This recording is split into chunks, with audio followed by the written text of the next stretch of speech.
Have you ever felt like you were running your own race but kept turning your head to watch everyone else around you?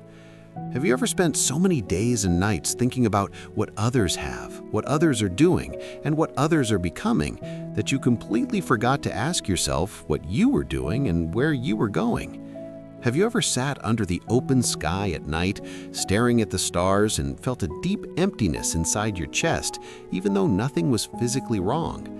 If your heart said yes to any of these questions, then stop whatever you are doing right now, take a slow breath, and listen carefully, because this story was written for you and you alone. Once upon a time, in a small and simple village nestled between two tall mountains and a wide flowing river, there lived a young man named Arif. The village was peaceful and old, with narrow mud paths, clay houses with wooden doors, tall neem trees lining every lane, and the constant sound of birds singing in the early morning air. The villagers woke before sunrise, worked their fields with honest hands, and gathered near the old mosque in the evenings to rest and talk. Life was slow, but it was full. Arif was 26 years old, slim and hard-working, with sharp eyes and a quiet personality. He lived with his father, a humble farmer named Nawaz, in a small clay house near the edge of the village. His mother had passed away when he was young, and since then it was just the two of them, working the land together and sharing simple meals in the evenings. Arif was not lazy. He woke up at dawn, helped his father in the fields, and spent his evenings trying to learn new skills. He had taught himself basic carpentry by watching the old carpenter in the village. He had learned to read better by borrowing books from the village elder. He was a good young man with a genuine heart. But Arif had one weakness that slowly began to poison his peace. He was always watching others. His neighbor, Asif, had recently built a larger house with a proper stone foundation, and every time Arif walked past it, something sour rose in his chest. His cousin, Tariq, had started a small trading business and was traveling to the nearby town every week on a new horse, and Arif would watch from a distance with eyes filled with quiet envy. Even at the village well in the mornings, when other young men talked about their plans and progress, Arif would come home feeling smaller than when he had left. He began to ask himself the same painful questions every night while lying on his simple wooden bed and staring at the cracked mud ceiling above him. Why is Asif's house bigger than mine? Why does Tariq have more than me? Why does everyone seem to be moving forward while I am standing still? What is wrong with me? These questions became his constant companions, louder than the river, heavier than the harvest, and more exhausting than any day of work in the fields. His father Nawaz noticed the change in his son. The boy who once whistled while working had become silent and distracted. The boy who once smiled at the morning sun now stared at the ground as he walked. One evening, as they sat together outside their house, eating simple rotis and drinking warm tea, Nawaz looked at his son with tired but loving eyes and said gently, "Arif, I want to ask you something. When you are planting seeds in the field, do you spend your time looking at your neighbor's field or your own?" Arif looked up, a little confused, and said, "My own, of course. Otherwise I would not know where I had planted and where I had not." Nawaz nodded slowly and said, "Then why, my son, do you spend your entire life looking at your neighbor's field?" Arif had no answer. He said quietly, with those words resting in his heart like seeds that had not yet sprouted. He did not fully understand them that evening, but something inside him shifted ever so slightly, like a door that had been stuck for years and was finally beginning to move.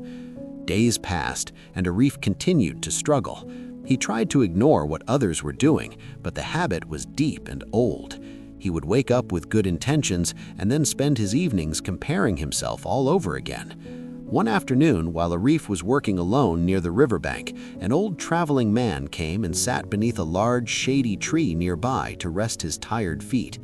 The old man had a long white beard, a worn-out bag on his shoulder, and eyes that were calm and clear like still water. He looked at Arif for a moment and then said kindly, "Young man, you look like someone who is carrying a weight that does not belong to him." Arif stopped working and looked at the old man curiously. He sat down nearby and said, "I don't understand what you mean." The old man smiled and said, "Let me ask you something simple. If a farmer keeps leaving his own field to go measure the size of his neighbor's field every single day, what will happen to his own crop? Arif thought for a moment and said quietly, "His own crop will die." The old man nodded and said, "Exactly. And that, my young friend, is exactly what is happening to you."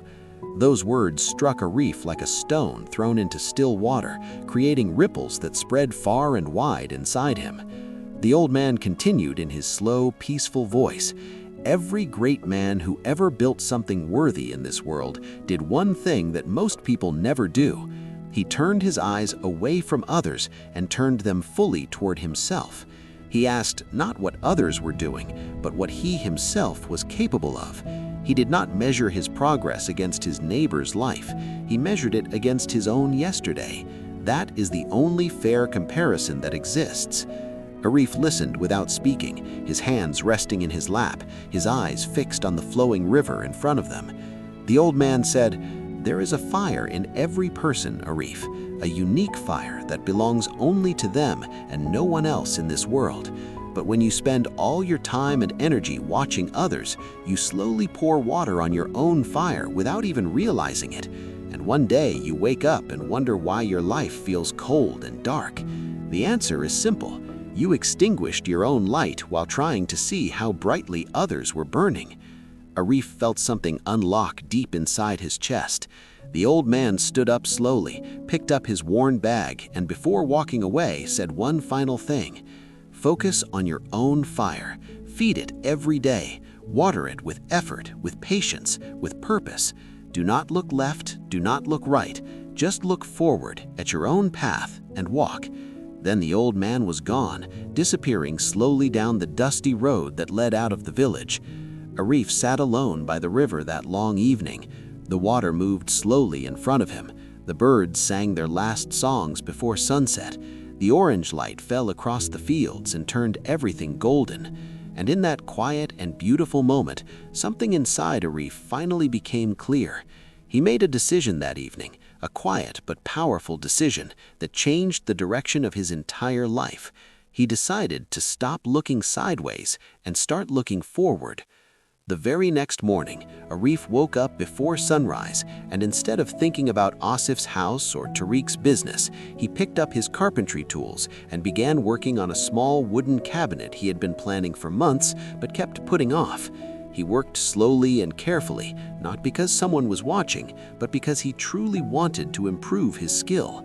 Day after day, he returned to his craft with the same quiet dedication. Some days the wood split wrong and he had to start again. Some days his hands ached and his back was tired, but he kept showing up. He stopped going to the evening gatherings where young men compared their earnings and boasted about their plans. Instead, he used those hours to practice, to learn, and to rest with purpose. He stopped asking Nawaz why their house was smaller and started asking him how they could slowly improve it together. He stopped measuring his life against Asif and Tariq and started measuring it only against who he had been the week before. Weeks passed, then months. The change was slow at first, like the first small green shoots that appear after planting in winter, but it was real. His carpentry improved so much that the village elder asked him to repair the old wooden doors of the mosque, and when the work was done, every villager who saw it spoke of its beauty and care. His father's eyes filled with quiet pride, the kind of pride that does not need words. A merchant passing through the village saw Arif's work and offered him a regular order for wooden furniture that would earn him more than a month's farming work in just a few days. The stone foundation of Asif's house no longer made Arif's chest feel heavy. The sight of Tariq's horse no longer stirred envy in his heart, because Arif was finally too busy building his own life to spend time measuring someone else's. He understood now, deeply and completely, what his father had tried to tell him that evening over simple tea and rotis, and what the old traveler had said by the river. When you focus on yourself, truly and completely, everything begins to shift. Your skills grow, your confidence grows, your peace grows. The noise of comparison fades slowly into the background, like a distant sound that no longer has the power to disturb you.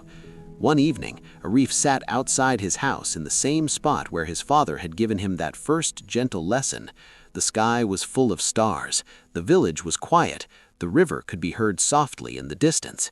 His father sat beside him, and they shared their tea in comfortable silence. After a long while, Arif said softly, "Baba, I think I finally understand what you meant." Nawaz smiled without looking at him and said, "I know, son. I have been watching you understand it for months."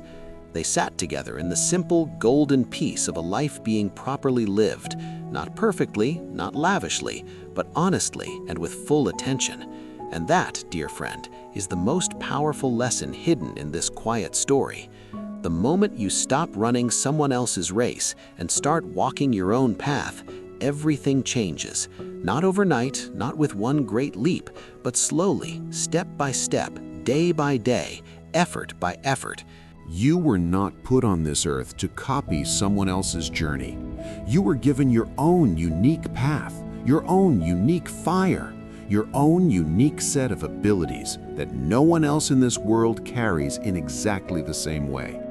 The person sitting next to you is not your competition. Your only real competition is the version of yourself that went to sleep last night.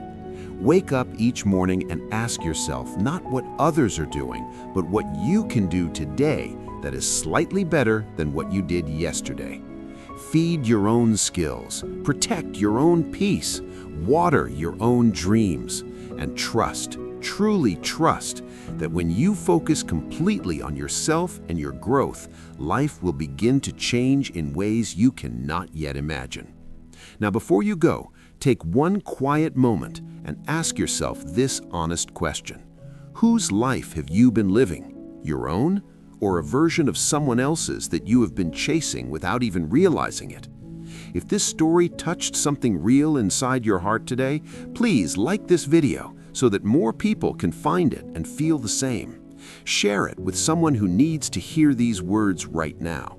And subscribe to this channel so that every week we can sit together like this with a simple story, a quiet river, and a truth that changes something deep inside. Remember, your path is your own. Your fire is your own. Focus on it, feed it every day, and watch your life change forever.